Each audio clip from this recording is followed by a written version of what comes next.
आज के दिन हम लोग जो मनाते हैं गुड़ी पाड़वा, ऐसा हर एक जगह साउथ में भी है, हर जगह ये त्योहार मनाया जाता है।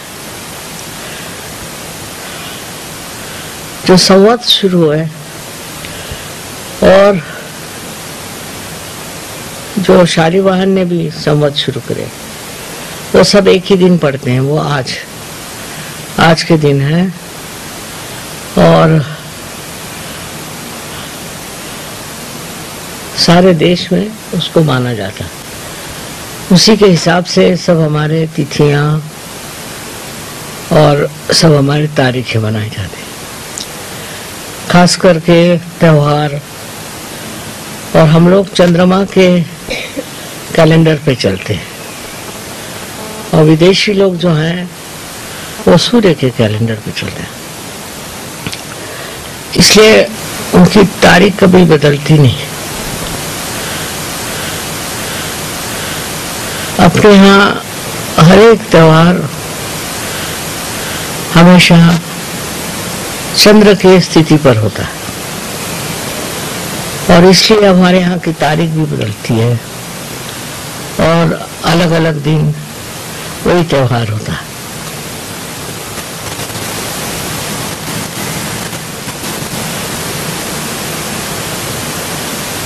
इस प्रकार चंद्रमा का जो हम लोग बहुत मान करते हैं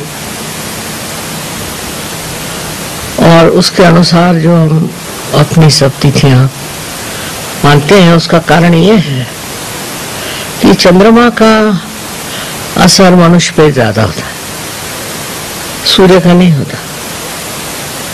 और चंद्रमा के साथ जो और ग्रह है उनका भी असर मनुष्य पे होता है, इसलिए चंद्रमा को ही हम लोग मानते हैं और उसी के अनुसार हम अपने जो भी त्योहार हैं या जो भी तिथियां हैं वो मानते हैं।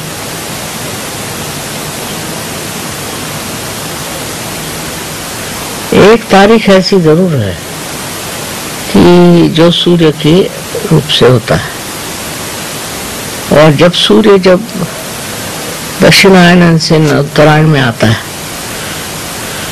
अब जो है चंद्रमा के हिसाब से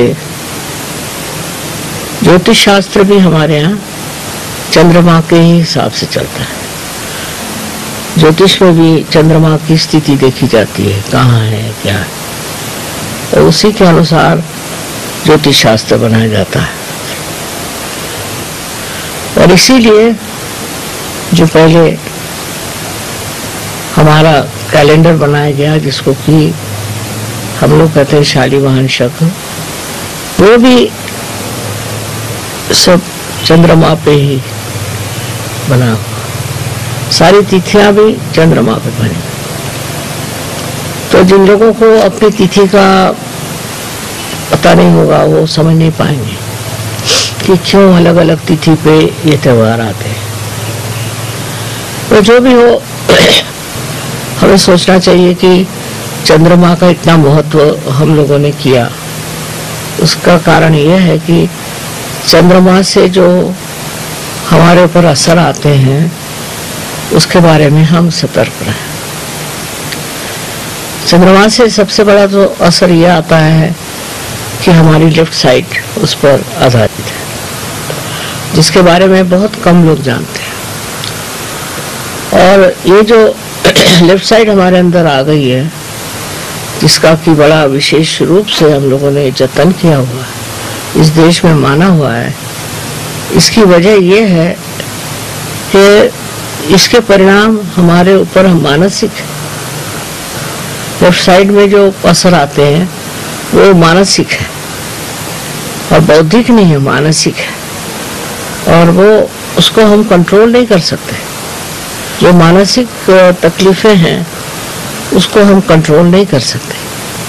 चंद्रमा के जो असर है उसको हम कंट्रोल नहीं कर सकते, इसलिए चंद्रमा की वो देखी जाती थी।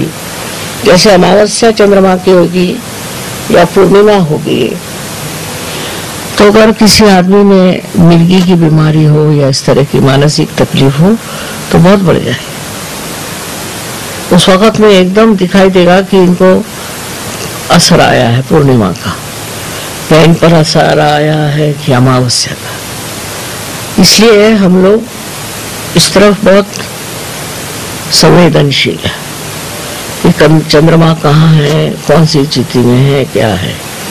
और इसका कैलकुलेशन हमारे यहाँ इतना बारीक किया हुआ है कि हमारे यहाँ ग्रहण कब लगेंगे और ग्रहण की स्थिति क्या रहेगी, वो कब छूटेंगे, इतना ज़्यादा हमारे यहाँ उस पर विचार किया गया है और इतना हमारे अंदर उसका ज्ञान है।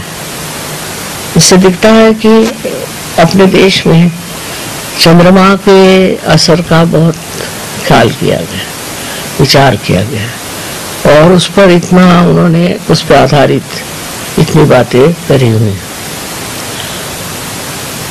अब ऐसा है कि मॉडर्न टाइम्स में हम लोग आ गए तो सूर्य के ही ऊपर से सब चलता है, बट ये बात सही नहीं है। हमको चंद्रमा की स्थिति जरूर देखनी चाहिए कि आज क्या स्थिति है, कल क्या स्थिति है, आज कौन सा असर आएगा। ये बड़ा गहन विषय है जिसके बारे में जानना चाहिए और अपने देश में इसके ऊपर बड़ा विचार किया गया। अब आज के दिन जो इतना माना जाता है वो नववर्ष है, इसलिए ऑल्सो चंद्रमा के आगमन है, चंद्रमा का आगमन है, इसलिए भी आज का दिन माना जाता है। इस दिन जो गुड़ी पाड़वा कहते हैं जिसको कि एक लोटे के अंदर एक पटाखा लगा के और पटाखे का डंडा वो जो लोटा होता है उसमें लगा देते। अब ये जो लोटा होता है ये रिप्रेजेंट करता है कुंडलिनी और उस पे समर्पित होकर के किया। शालीवाहन लोग जो थे वो देवी भक्त थे और कहा जाता था कि ये देवी को शाली देते थे, शाल देते थे। और पर वो 7 वाहन भी कहलाए जाते शुरू में, क्योंकि वो 7 चक्रों को मानते थे, इसलिए उनको शालीवाहन कहते हैं। बाद में बदल गया पर है 7 वाहन और 7 वाहन से अब शालीवाहन हो गए।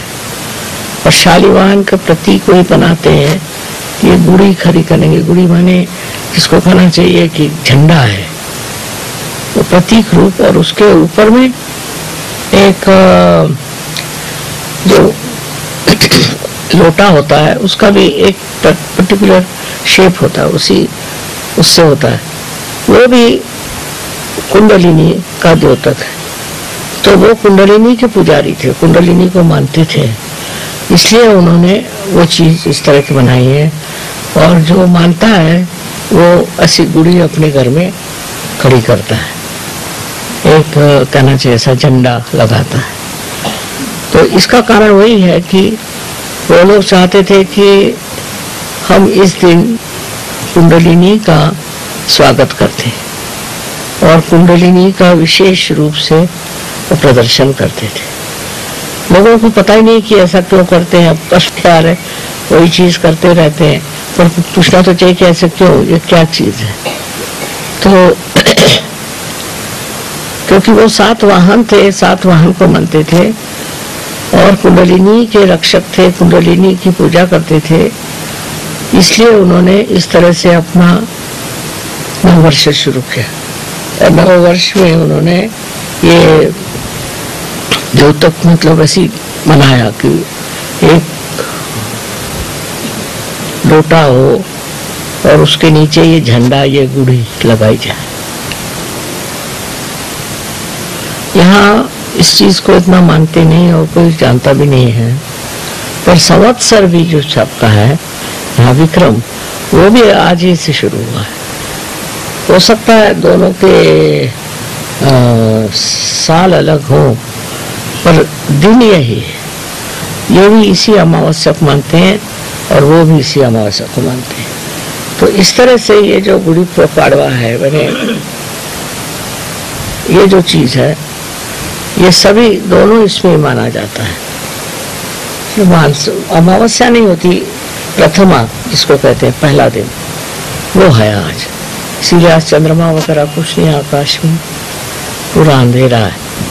पर हम लोगों को जानना चाहिए कि हमारे देश के अंदर ये क्यों होता है और उसके अंदर इसकी क्या विशेषता है। जब तक हम लोग अपने देश के बारे में नहीं जानेंगे, हमें उसके प्रति आदर, उसके प्रति में प्रेम नहीं हो सकता। बहुत बड़ी बड़ी गहरी चीजें हैं, पर वो गहरी चीजें हम जानते ही नहीं क्या है। अब कभी कलिजुग है, ये कलिजुग क्यों है, कैसे आया, इसका क्या मतलब है, ये सब हम लोग जानते नहीं है, सिर्फ सुन सुन के बातें करते हैं। और इसकी बड़ी भारी कहानी है कलयुग की, परीक्षित राजा के टाइम की। वो कोई जानता ही नहीं, कोई पढ़ता ही नहीं, सब बेकार की चीजें पढ़ते रहते हैं। ज्यादा से ज्यादा कभी हो तो रामायण पढ़ लेंगे, और इसका जो पीछे में जो संदेश है या इसके पीछे में जो शास्त्र है, उसके बारे में कोई जानता नहीं। तो हम सहयोगियों को चाहिए कि हम जानें हमारे देश की जो सभ्यता है वो कहाँ से आई और किस तरह से हम इस स्थिति में पहुंचे, ये जानना चाहिए। क्योंकि उसको जाने बगैर हमारे अंदर यही परदेसी दिमाग आ जाएगा और उससे अहंकार और ये सब चीजें आ जाएंगी। बेहतर है कि समझ लें कि हमारे अंदर जो ये चीजें हैं वो कहाँ से आई, उसका क्या महत्व है, ये हम क्यों करते हैं। बस यूं ही अपना करते हैं सब लोग, तो हम भी करते हैं, ये बात ठीक नहीं, उसको समझ लेना चाहिए। यही मैं चाहती हूँ कि सब सहयोगी इसको जान ले, समझ ले। अगर हमारे पास टाइम होता तो हम सब लिखते, पर हमारे पास इतना टाइम नहीं है। आप लोग इसको पढ़ सकते हैं और जान सकते। अपने यहाँ सारी किताबें हैं, हिंदुस्तान में हिंदी भाषा में इतनी किताबें हैं, कोई ये किताबें पढ़ता ही नहीं, सारी दिल्ली में ही मिलती हैं। मैंने तो दिल्ली में ही खरीदी थी। तो इनके बारे में जानना चाहिए। जो पौराणिक है, वैसे कहने को तो पुराण है, लेकिन उसमें बहुत सी कायदे की बातें हैं जो समझ लेने से हम समझ सकते हैं कि भारतवर्ष के नींव में क्या चीज़ है। हम लोग क्यों हिंदुस्तानी सबसे श्रेष्ठ माने जाते हैं, मतलब सामाजिक रूप से न हो पर सांस्कृतिक रूप से हम लोग बहुत श्रेष्ठ माने जाते हैं। और दूसरा ये कि धर्म में कैसी स्थापना करना चाहिए, धर्म क्या है, बहुत कुछ गहरी बातें लिखी हुई हैं। सो मैं चाहती हूँ कि आप लोग कुछ इसका अध्ययन करें, पढ़ें, तो एक नई दिशा आप लोगों को मिल सकती है। क्योंकि विदेशी भाषा जो है या विदेशी जो कुछ विज्ञान है वो बहुत ही ज़्यादा सुपरफिशियल करना चाहिए। इसलिए आप लोग कोशिश करें, यहाँ आपके यहाँ सत्ता साहित्य है ना, मैंने वहीं से बहुत सी किताबें खरीदी, पर सुंदर है दुकान थी, उसी दुकान से बहुत सी किताबें पढ़ी थी और लाई थी। बहुत सस्ती मिलती है, पैसा नहीं लगता, पर टाइम चाहिए पढ़ने के लिए। और फालतू चीज़ों में हम पढ़ते रहते हैं, फालतू सिनेमा देखते रहते हैं, फालतू न्यूज़ पढ़ते रहते हैं, पर जो हमारा अध्ययन होना चाहिए वो बहुत गहन और ऐसी चीज़ों पे होना चाहिए जो हमारे पास बहुत सालों से आई हुई। आज का दिन बड़ा शुभ है। वैसे मेरी इतनी तबीयत अच्छी नहीं थी, पर मैंने कहा कि अब ऐसे शुभ अवसर पे क्या करें, पूजा में तो जाना ही। अनंत आशीर्वाद है।